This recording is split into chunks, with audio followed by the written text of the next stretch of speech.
What's up guys, Alexis here with SPT. If you are a trader with us or a part of our Discord channel, chances are you've spoken with Ryan Lepper, our COO.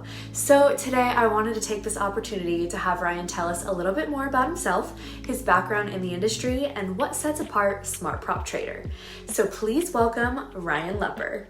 Ryan Lepper here, COO of Smart Prop Trader. So I am going to go through my bio in somewhat of a different format than some may be used to. I'm going to kind of tell the story of what led me to the point that I'm at in my career from start to finish. And it's going to be brief. It's not going to be hours long. I probably have years of information that would compile into just multiple hours of things. So we'll try it kind of quick and simple.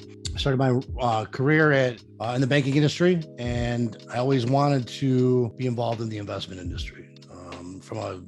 From a young boy, I literally would read the Wall Street Journal when I was young. I helped my grandfather run a business that I managed when I was started managing when I was 15 years old, and I always knew that I wanted to be involved in business and so on. So once I graduated from college, I went to the banking industry, and that was great. I transferred around to a couple different banks, mostly in the high net worth private client area. And I found that I loved dealing and interacting with people, as well as obviously the investment business and particularly trading. From there, I was recruited to come in and run JP Morgan's private client private bank area in Michigan, which was 4 offices. I was responsible for about $5 billion in assets, and I was just over 30 years old. I think I actually started there when I was 29. I was one of the youngest vice presidents ever at that organization. And when I went there, it was obviously not for that role. But after I proved myself for a year, there was a team that left, and the manager gave me a shot to take over the whole state, which I did. So that went very well. However, this was in 2008. As everybody knows, that's when the market really, liquidity dried up. Everything hit a snag. I got a call in April. I think it was April, May. The Bear Stearns was going under and that we were going to buy them. They needed me to manage the team and help, kind of navigate through those waters. And I remember I was working probably 100-hour weeks.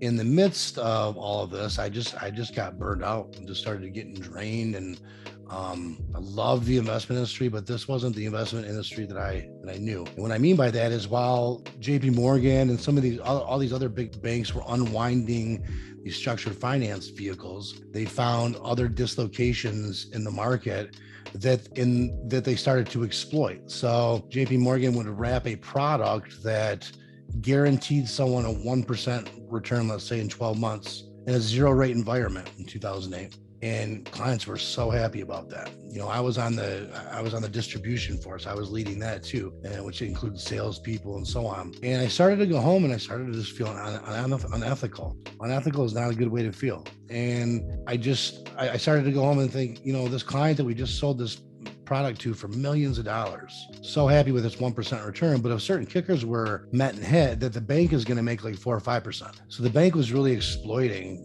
what was going on, and I didn't like it. And it just started to rub me the wrong way, and it started to make me really start to dislike the corporate world, which was purely about money and not about the investor, the consumer. Where the reason that we have designed Smart Prop Trader the way that we have is to focus on the traders first and their longevity and them being able to be successful, so that our company grows and we add traders, and our company has a longevity full of success as well. So at any rate, I decided, I was burned out at JP Morgan. I said it was enough, and I couldn't feel like that anymore. This time in the world, RIAs were very big, registered investment advisory firms.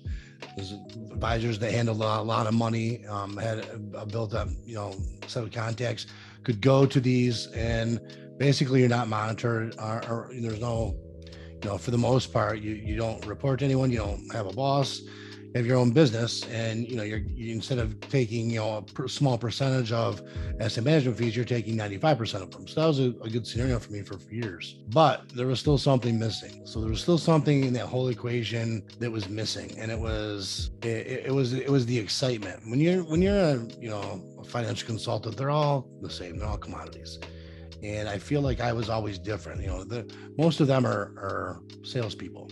Meaning, if you actually ask them what it is that they're trying to sell you, they probably won't be able to explain it. Like, you ask one of them what a swaption is, or talking about like derivatives. Ask them how derivatives work. Ask them to wrap a collar around something. It's just so. I always was more on the intellectual part of it, not the sales part of it. The strategy part. And so I decided at that point, I wanted to just take a break from the industry as a whole, and I wanted to do something more meaningful with my time. I had a lot of contacts. I had a lot of people that respected me a great deal. So I went to I ran a nonprofit for a while, and I also became one of the largest affordable housing developers in the state of Michigan, specifically in the city of Detroit. And so I developed about $45 million worth of residential and commercial projects that were completely focused for affordable housing. I found a way to finance those through tax credits and through HUD. And my product was something called high-end affordable housing. Everybody said it couldn't be done. You had this investment guy, he doesn't know what he's doing. Well, I did it. And I did it to the point where you can see on my Instagram and other places, there's pictures of, Ben Carson and his wife coming to meet me to tour, the facilities that I did, because they were so nice. So that went on for a while. And then I got into more real estate developing. I converted over to start running more of an online distribution business. But you know what? I always missed that investment business. And I couldn't figure out what it was.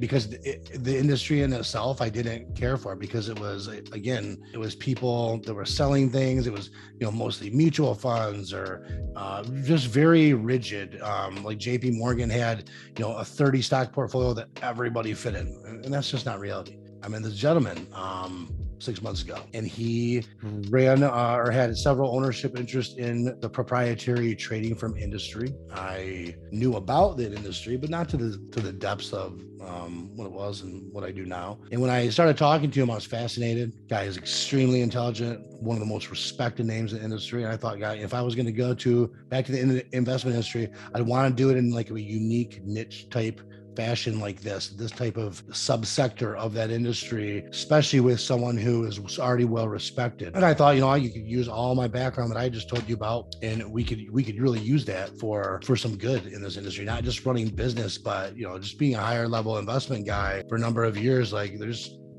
I've been around the block. I've been through the grit. And so the one thing that I love about this industry is, enter COO of Smart Prop Trader. This industry is considered a niche right now. I think that over the long term, it will absolutely be more of a household industry where, there's so many people that want to work from home, that need extra income, that are looking to do something totally different. And this supplies them all of that. And it also, you don't have to have an investment background to do it. You have to learn how to trade. Trading is so much psychological and patience and just learning how to read charts, back testing. There's so many different things to it. But this industry is so cool because it's really, even though there's these firms popping up all over the place, it's in its infancy stages. And I really think that this industry has the potential to go a long ways, to be a real player in the investment industry. There, of course, are people in the industry that, that hurt it. There are, a lot of people right now that are, they focus on these get rich quick Instagram and YouTubes with this industry, because essentially you could get rich quick. You can hit a couple real good trades and you can have a lot of money. But these people, they're posting on, Lamborghinis and Ferraris and all this stuff. And what they don't understand is they're just tarnishing the future of the industry. They look like clowns, for one. I mean, absolute clowns. But over the long term, they'll be successful. They have a following and so on. But in terms of growing this industry into a professional household thing where business professionals want to do it on the side, attorneys, CPAs, whatnot, we can't have stuff like that. We can't have clowns like that really just tarnish the future of it. They'll always be there. So there'll always be competition, but they'll never grow, and they'll never hold longevity with any of their firms. They'll have to constantly rebrand because They are focused on this money thing. And really what our firm is focused on, we're looking for people who want to work at home, want to do this full time, want extra income. And we are looking for people who want to be serious about it. And that's not, making 10, 20, 30, 40, 50 grand a month initially. Like, start small, try to clip $200-$300 a trade and let it add up. So anyways, that's what led me to this industry. I kind of digressed a little bit about the industry because I do find this so fascinating. However, I do believe that wholeheartedly, after everything that I've been through in the investment industry, everything I've seen, running some massive units and some massive divisions that pumped hundreds of millions of dollars, I believe that this industry is definitely going to be a sub piece and a serious sub piece of the investment industry overall. The other great thing with proprietary trading is you pass an evaluation. It's a 2-stage evaluation in our case. You hit 10% and then hit 5% on the second phase. There's no time constraints where, if you hit it the first day, you don't have to wait and another 10 days of trading. You go forward. Once you have that, you get a funded account, and a funded account means you get our money to trade with. And let me give you the difference of that. There is, you can open your own trading account. You can go to Merrill Lynch and open your own trading account. They maybe will give you 4 times leverage. If you have a $100,000 account, you can obviously, if you get blown out, you can lose that whole account. Gone. Proprietary trading, you're playing with the company's money. So we have, of course we have risk measures in place, risk management and things. But essentially, if you get funded, let's say you get the same 100,000. Okay. Well, if you lose your money, if you get blown out, the only thing you lose is the $500 evaluation fee, $550 evaluation fee that you paid. The other money that's lost, that's ours. So you don't lose that money. So obviously that will play a big psychological role in how you trade and what you do and so on. If you're going to potentially lose all of your money versus you can only lose $500, I mean, that again, it comes to the psychological part where people are like, I'm going to, go gangbusters and try to make, all this money. Smarter thing to do is to learn how to do it first. Really learn how to do it, and then eventually you will probably make all that money. But that's the main differences with prop firms. The other difference is we'll let you leverage 100 times. So yeah, so if you have $100,000, you can leverage that 100 times if we're trading currency. So 4x. So anyways, that's just some of the differences in the industry. I know I started this video about my bio, but I really wanted to give everybody an idea of why I wanted to go back to the investment industry and in what capacity, because it's not the normal capacity I would normally go back to. It's not a large money center bank. It's not a private equity firm. I'm not going to be running a bunch of money for other people. So I'm going to run this company, and I'm going to grow this company into something that's respected and that is massive and that is well known in this industry, and that is going to be a competitor to the top places that are out there right now.